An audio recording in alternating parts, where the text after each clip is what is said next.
Hello, everybody.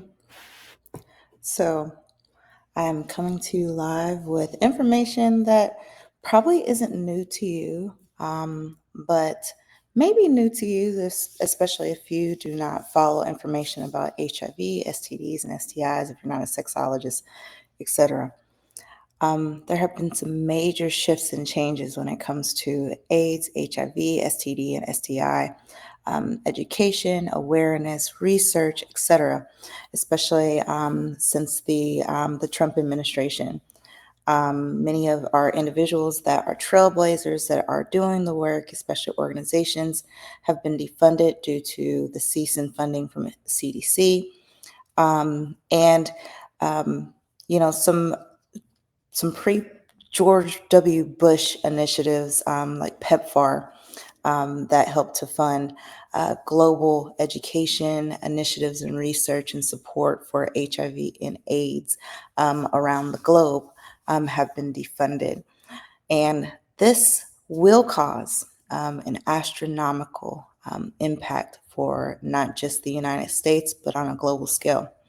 HIV, STDs, and AIDS and STIs. They're a not if it's going to happen, it's when it's going to happen. It has been a common occurrence for thousands upon thousands of years.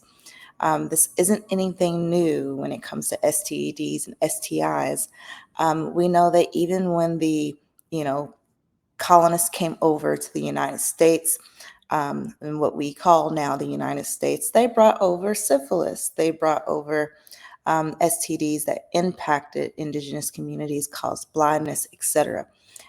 So we know that STDs and STIs even existed many, many, many years ago. We know that STIs and STDs existed even before colonialists came over as well too. So this is not a new fad, new information. This is not in response to this woke community that people are, pushing this narrative. This is should be treated just as serious as other epidemics, other health equity issues, but often gets labeled as not as important because individuals feel that, STDs and STIs and HIV and AIDS are only in response to promiscuity or some moral crisis, right? And we know that that is not the case. We know that right now there's a major increase of individuals that are Black women, cisgender women that are part of the hetero community that are contracting HIV.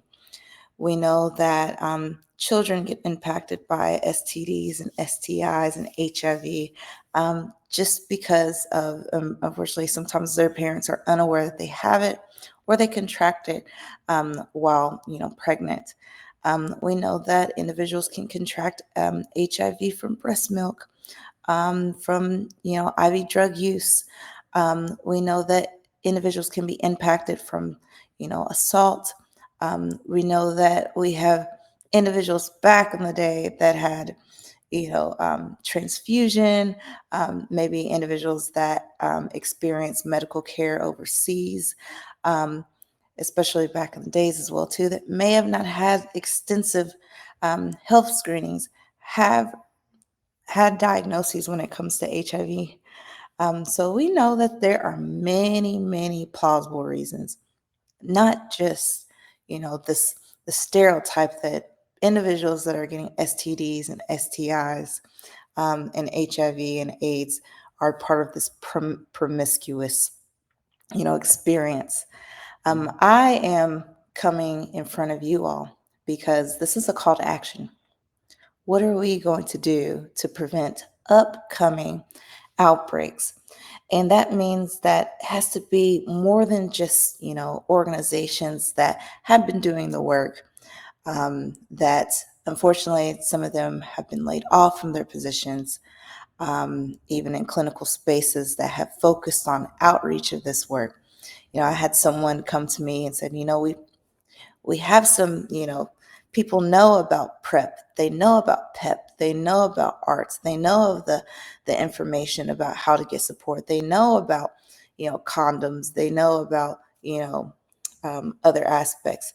Do they really? I don't think so. I think we still have a lapse in education in different communities about the accessibility and the opportunities for individuals to be protected, and particularly when it comes to PEP and PrEP and DoxyPEP. And those may be terminologies that may be vastly new for you, but is available to you as well too if you are an individual that tests negative. PrEP is a great opportunity for individuals that do test negative and want to prevent getting HIV. And, this is also a call to action that there is a big push to defund initiatives to provide this medication for free. PrEP allows individuals that are negative to, be protected against getting HIV. And we know that this is not just for individuals that are part of the LGBT community, which tends to be, the on-brand push when it comes to talking about PrEP. This is for anyone that is over 70 pounds. That tests negative for HIV. And not just for men as well too, cisgender men. This opportunity to take PrEP is also for individuals with vaginal tissue as well too. Truvada and Apretude are two great medications. And this is why we also need greater funding and greater opportunities for understanding how this medication can support different communities as well too that may not know that this is available, right? And this is where you all come along. Get active. Get your education together when it comes to STDs and STIs. The University of Washington provides a great STD curriculum. It's called the National STD Curriculum, and it is 100% free, you all. This is a great opportunity for you to stack up on your information when it comes to HIV, AIDS, and STDs and STIs. Get the factual information, the medically accurate information, not just saying, let's say no to sex. Let's just teach our kids that, abstaining is the only way. Yes, that's important to give them that information. But if we are also neglecting information that allows them to be safe and secure in a world that may not provide that safety and security, we are doing them a unservice. So we have to be able to give them medically accurate information. With the defunding of initiatives to provide outreach and education and free testing, and to provide opportunities for free PrEP or even PEP, which is, if individuals have had an experience, whether let's say it's an intimate encounter or maybe an exposure to blood, especially for healthcare workers, maybe something horrible happened and they were assaulted, etc. PEP allows for an immediate opportunity for individuals to be protected from HIV.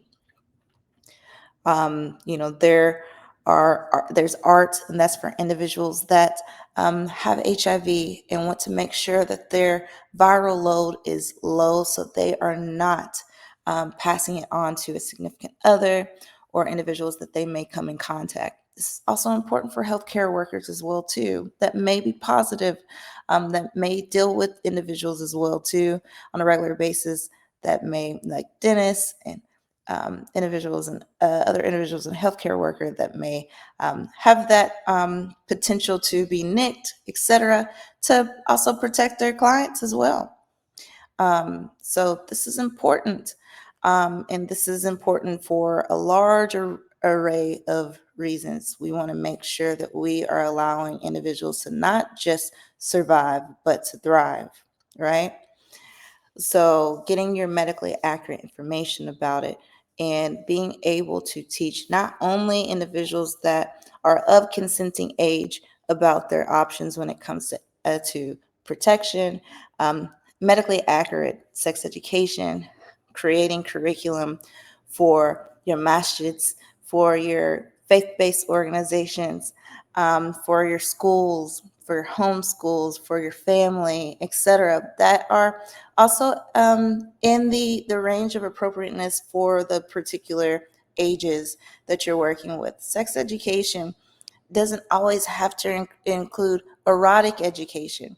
Um, Boundary conversations, being able to talk about, different options and different opportunities to, connect with others that is beyond sex as well too. So talking about asexuality, etc.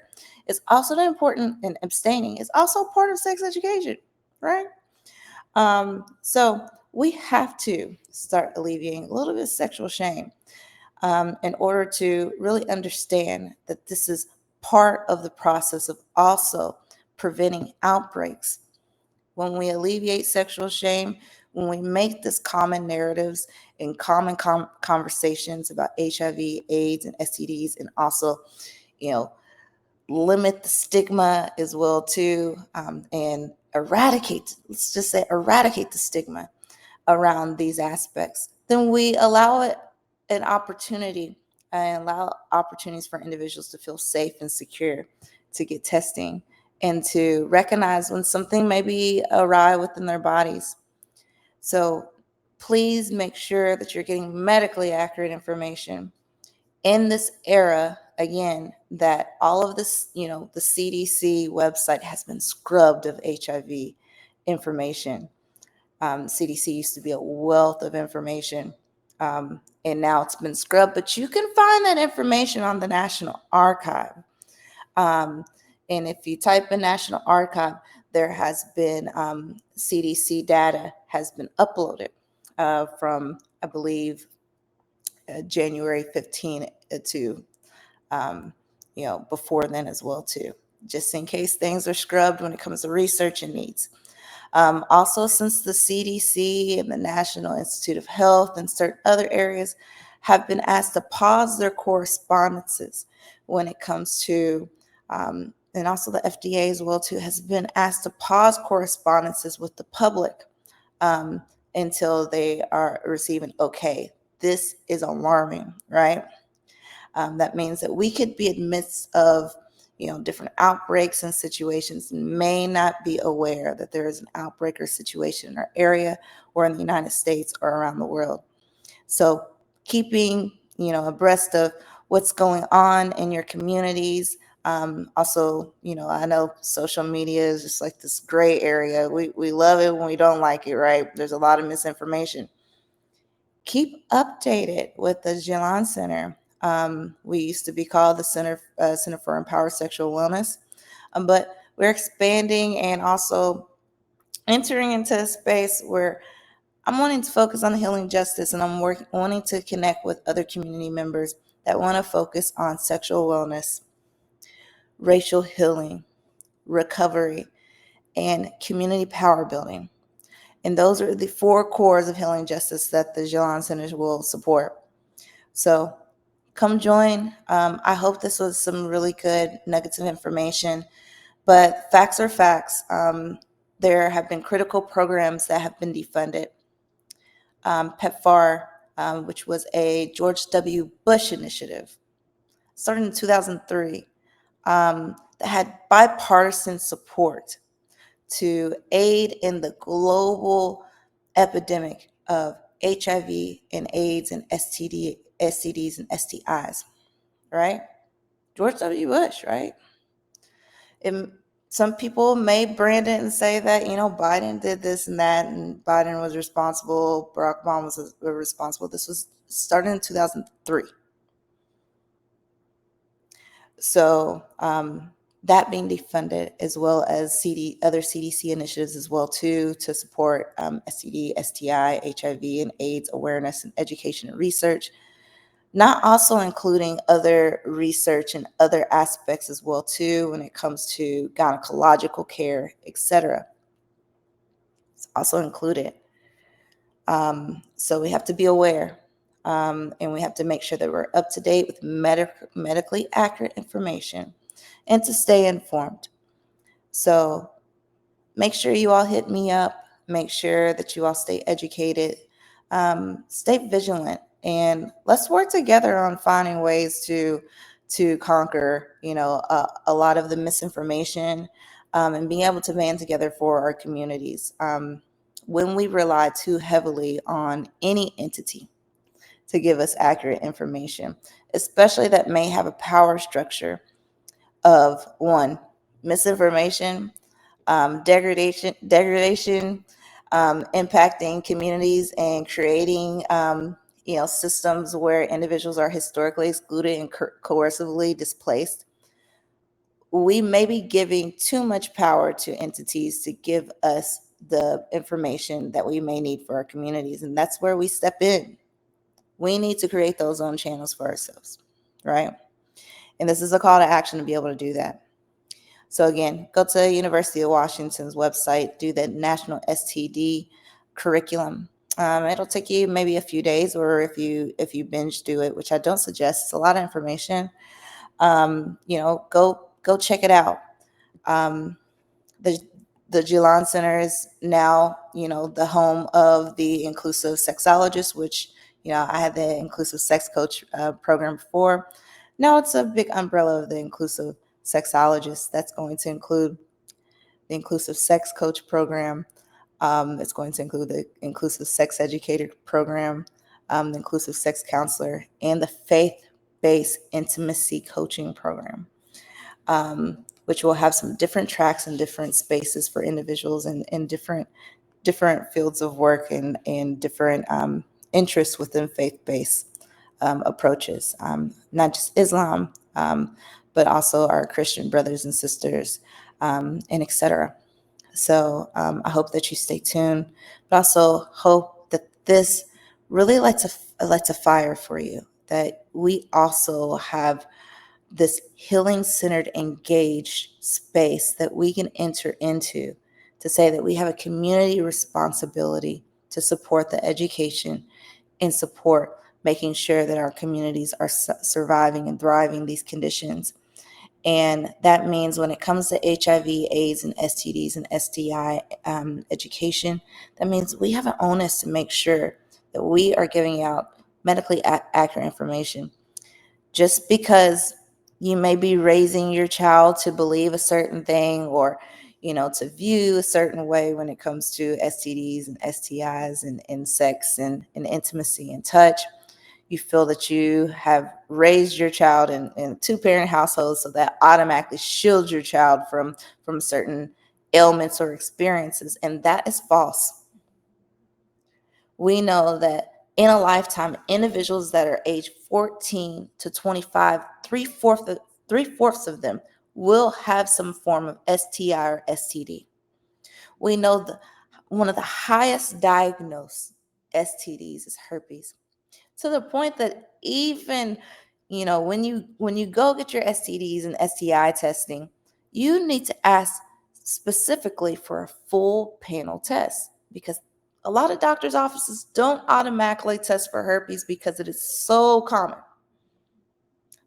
in our communities. And also, even the testing isn't always accurate, because there's two tests. There's the PCP test that allows for individuals to know of active cases, right? Because herpes it's of the herpes class of virus, right? Which means, if you've heard of shingles, individuals that get chickenpox, and chickenpox is part of the herpes class, right? Such as, smallpox is too part of the herpes class, etc. Cold sores, etc. Right? And what is one of the aspects of like chickenpox and fever blisters, etc., that it can remain dormant, meaning that you may not have any active outbreaks until maybe your immune system is compromised. And that happens with herpes simplex 1 and 2, that there are people that have had zero outbreaks throughout their lifetime and may have been exposed many, many, many years ago. But once they get older, let's say ages 55 and up, that their immune system may get lowered and they may experience their first outbreaks.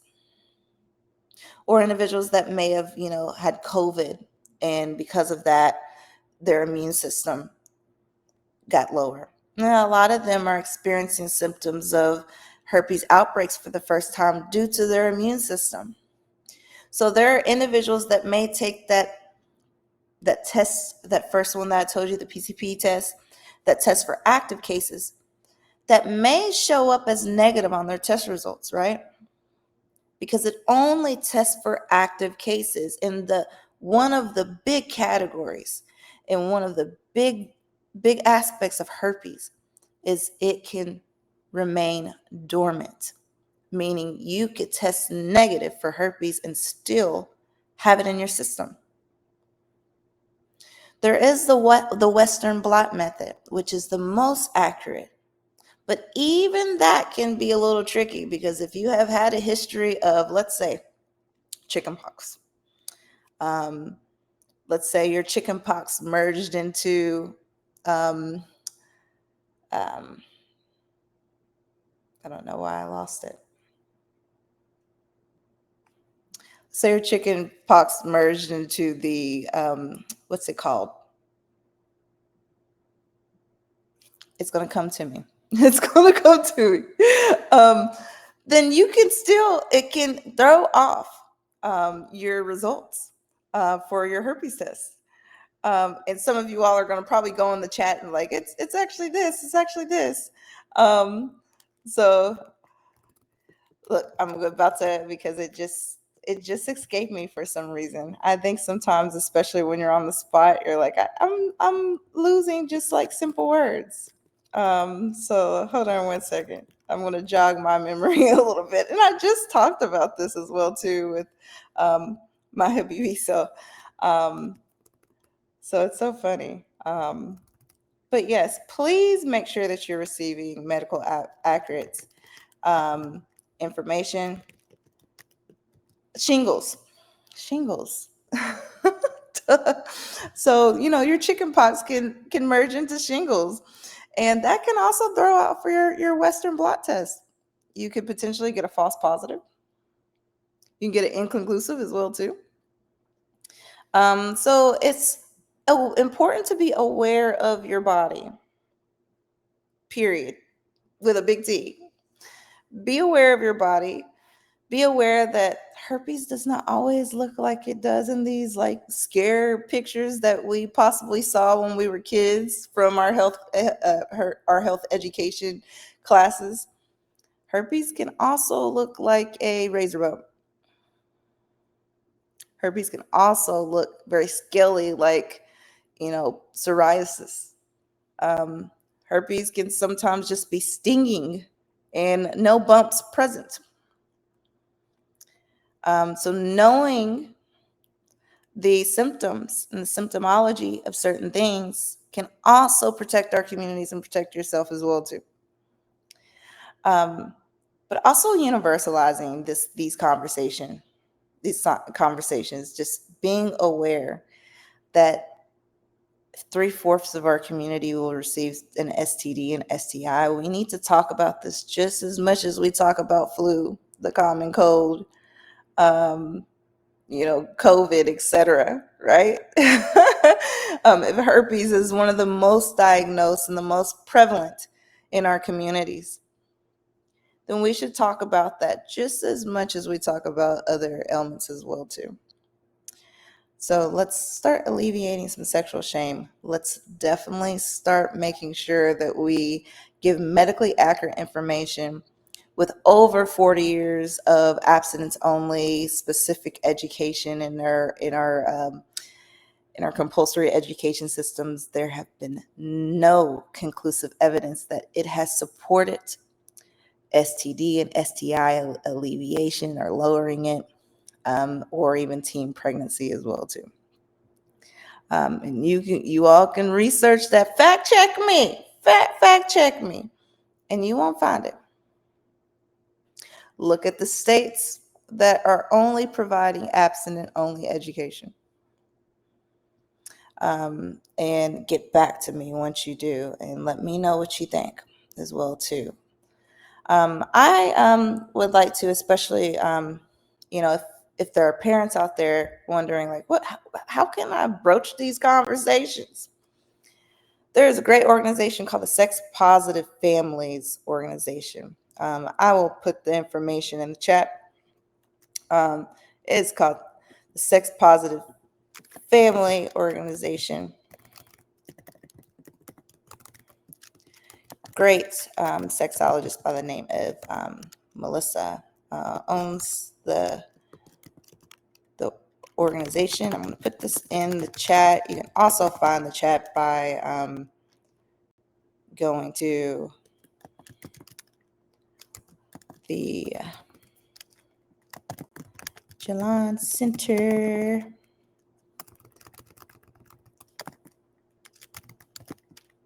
Yeah, there we go. It's the first time I've tried OneStream because I've had some issues with other streaming spaces. I'm actually liking this. But you all can also visit, any of the streaming as well too that we are having. This is going to be a regular conversation, a healing justice conversation, because this is now, the first talk of the Rooted and Rising, a Healing Justice podcast. I wanted this one that, I know it may not be as interesting for some folks, but I wanted this to be a call to action as well too. Listen, we need more sexologists. We need more people to sing the songs of sex education, sexual wellness, medically accurate information. And I do not believe in hoarding information and hoarding resources. There is enough room for all of us to be able to thrive in this work. And a scarcity mindset is a symptom of a toxic environment, capitalistic environment, a colonialistic mindset that there are only enough room at the top for only certain people. And we're just not going to embody that in this season. We're getting a lot of messaging that should be the way. But I'm telling you, there's enough room for everybody. So when I say that we need more sexologists, we do. We need more people that are singing these songs and telling these telling this medically accurate information that are supporting people, right? And their sexual wellness goals. We talk about the importance of marriages and relationships, etc., and having healthy relationships, even with yourself. But we're not also talking about the importance of having sex education part of those dialogues, which is so important. Even individuals that are not engaging in sex should still know that intimacy, which does not require sex, is still an important part for many people's existence. And that could be just going to the movies, eating some oxtails with your habibi or your habiti, and just enjoying each other's presence. So I hope this is a call to action to you all. And if you all have any questions about being able to be supported in your learning journey for, becoming a sexologist, having medically accurate information, how to broach these topics as well too, how to intertwine diversity, equity, inclusion in your work. Because it still needs to happen. So just feel free to reach out to me. I dropped my website, and also I'm going to drop my email address in the chat as well too. I'm here to support. And, there is enough room for all of us in different ways. For you, it may be adding some spiritual aspect to it. For you, it may just, showing up as yourself. For some people, that may be, let's say you're a pastor. Let's say that you're imam. Let's say that you are a parent, etc. And you want to focus on particular areas that will generate, more education and support for certain populations. Maybe you do victim advocacy work. All of that is still important spaces where sex education and medically accurate sex education needs to happen. Maybe you work with kids. They need to learn about body autonomy. They need to learn about consent. They need to learn medically accurate information as well too. Some people are scared to talk about menstruation, right? Well, my kid's too young to talk about menstruation. Well, a lot of kids are starting their period much younger, documented um, than maybe previously, or maybe we just haven't done a really great job in documenting previous menstruation because we tend to, lack a lot of gynecological and feminine health um, education, especially vulva health education and female reproductive education. Um, so, no, not too young for your elementary schooler to know about periods.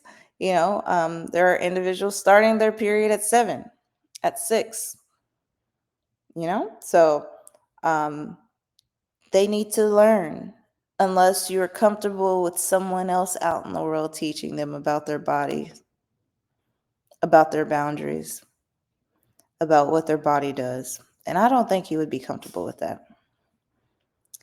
That's why it requires medically accurate information in order for us to be able to do that. So, if you end up having any more questions for me in comments, feel free to let me know. Again, Rooted and Rising at Healing Justice podcast will focus on not just sexual wellness, but we're going to talk about topics about racial healing. We're going to talk about recovery as well too. And we're going to talk about community power building. I'm going to invite some amazing guests as well too.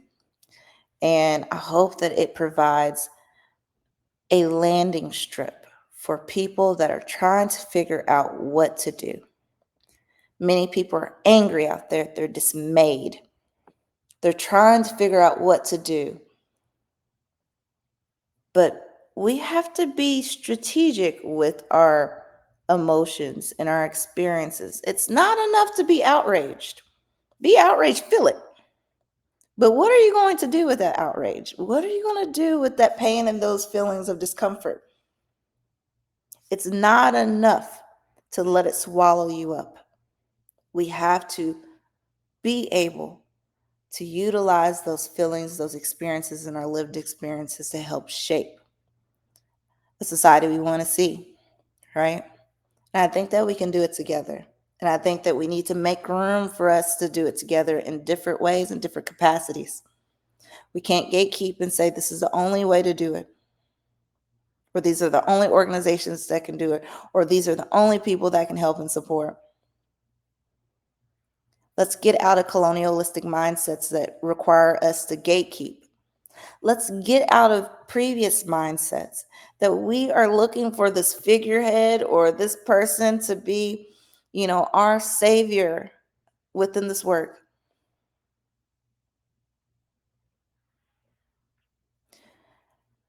Loved Martin Luther King, loved Malcolm X, right?